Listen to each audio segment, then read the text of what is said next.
Hello everyone, nice to meet you. My name is Kallee Davison and I'm a GMAT tutor here at Magoosh. I went to college at Florida International University, based here in Miami, Florida. I studied international business, and after graduating, I went into finance and administration with a little bit of marketing as well. I mostly worked in small businesses and startups in the nonprofit and the renewable energy sector, particularly solar power. So my journey to end up in test prep was a little bit different than what I hear from most of my colleagues.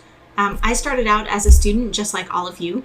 I was beginning my senior year of college and wanted to apply deferred admission to some top MBA programs, so I needed to take the GMAT.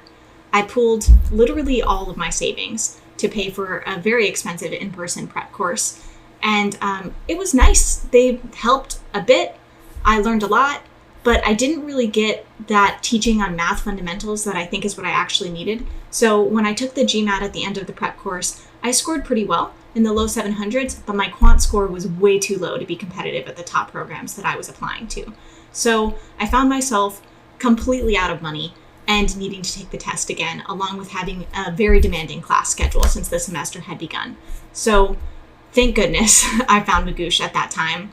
It gave me the on-demand lessons that I needed to learn the math fundamentals I had been missing probably the entire time I'd been in school. And that flexibility allowed me to work it around my class schedule. I promise this is not a Magoosh ad. But after using Magoosh for about 2 months, I took the GMAT again, scored in the high 700s with a math score good enough to be competitive at those top schools. After that, I actually had a change of heart and I decided that I did not want to get an MBA. So I had all of this knowledge from all of the prep that I had done and kind of no use for it for me personally. And that's how I eventually ended up teaching. It was just wanting to help other students experience that relief that I had felt when I finally got a prep course that worked for me and started to get the help that I actually needed. So that's what I do now. The one thing that I really wish I would have understood better before taking the GMAT the first time was how the scoring algorithm works.